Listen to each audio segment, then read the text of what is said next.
Classes में हम managerial accounting की क्लासेस अभी पढ़ रहे हैं और इसमें हमारा जो टॉपिक है वो है रेशियो एनालिसिस। और रेशियो एनालिसिस में आज जो फॉर्मूला आपके साथ मैं शेयर करने वाला हूँ वो है लिक्विडिटी रेशियो। तो आइए देखते हैं लिक्विडिटी रेशियो के बारे में। लिक्विडिटी रेशियो जैसे कि नाम से लग रहा है लिक्विडिटी का अकाउंटिंग में मतलब होता है लिक्विड का कैश से। जो कैश हम जो यूज़ करते हैं बिजनेस में वर्किंग कैपिटल के रूप में, वो कैश लिक्विड फॉर्म में कहलाता है। तो अगर हम एक बैलेंस शीट से देखें, एक नॉर्मल बैलेंस शीट की मैं बात करूं, तो यहाँ पर अपने पास कुछ होता है कैपिटल और कुछ फिक्स टाइप के लायबिलिटीज़ होते हैं और कुछ करंट लायबिलिटीज़ होती हैं, और उसी प्रकार यहाँ पे कुछ फिक्स्ड एसेट होता है और साथ में करंट एसेट होता है।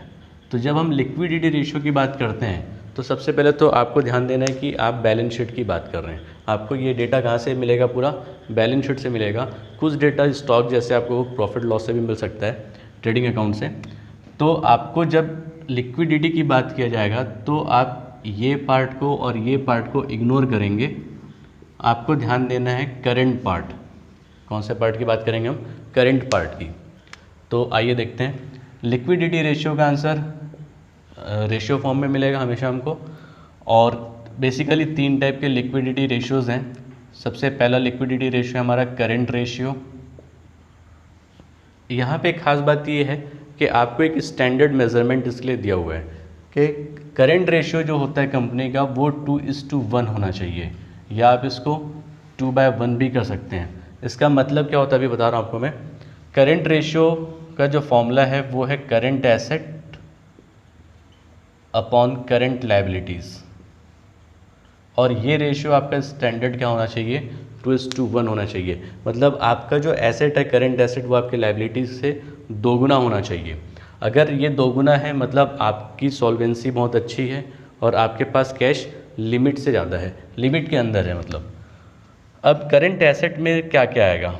करंट एसेट में हम generally cash, bank, receivables like debtors, bill receivables और इन्वेंट्री और प्रिलिमिनरी एक्सपेंसेस रखते हैं, प्रीपेड एक्सपेंसेस वगैरह।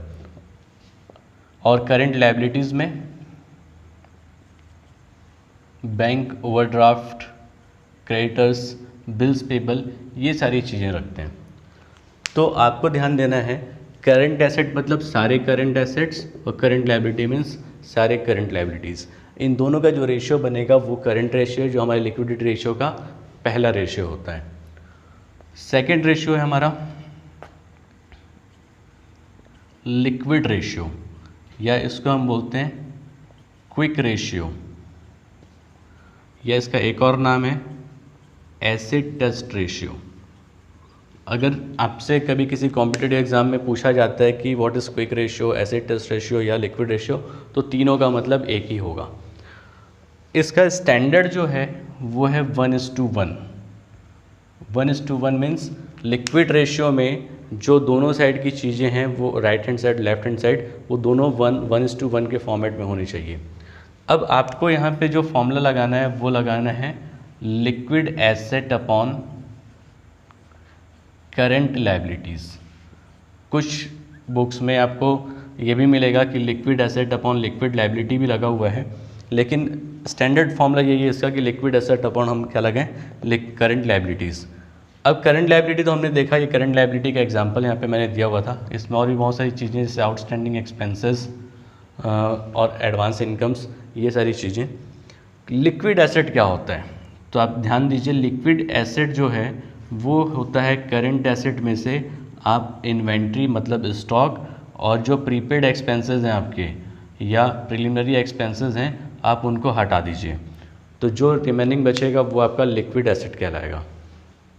तो इस तरीके से आप लिक्विड रेशियो, क्विक रेशियो या एसिड टेस्ट रेशियो निकाल सकते हैं। आइए बात करते हैं तीसरे रेशियो के बारे में जो लिक्विडिटी रेशियो का आखिरी रेशियो है। ये है हमारा absolute liquid ratio. Absolute liquid ratio, इसका स्टैंडर्ड है 0.5:1। 0.5:1 मतलब यहाँ लायबिलिटी का पार्ट एक है लेकिन जो एसेट है, एसेट का पार्ट होगा 0.5।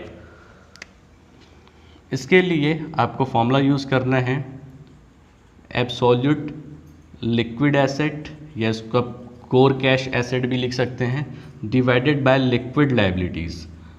इसका डिनोमिनेटर भी चेंज हो गया। अब करेंट लायबिलिटी से क्या लिखेंगे हम, लिक्विड लायबिलिटी लिखने वाले हैं।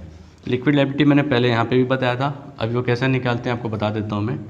सबसे पहले एब्सोल्यूट लिक्विड एसेट में क्या आता है वो देख लेते हैं।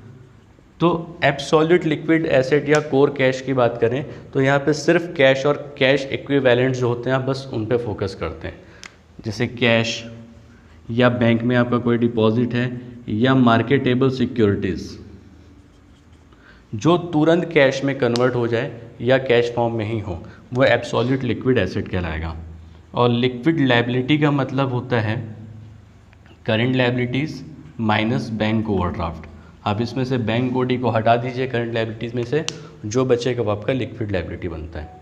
तो इस तरीके से ये 3 रेशियो से मिलकर हमारा लिक्विडिटी रेशियो बनता है और बहुत इजी है, ये आप आराम से फाइंड कर सकते हैं। बस आपको ध्यान रखना है कि आपको ये डेटा कहाँ मिलेगा, बैलेंस शीट में। बैलेंस शीट में भी करंट पार्ट्स में से मिलेंगे ये। ठीक है दोस्तों, तो आज के लिए इतना ही। आगे वीडियो में मैं आपको एक्टिविटी रेशियो या टर्नओवर रेशियो के बारे में बात करूँगा। Thank you.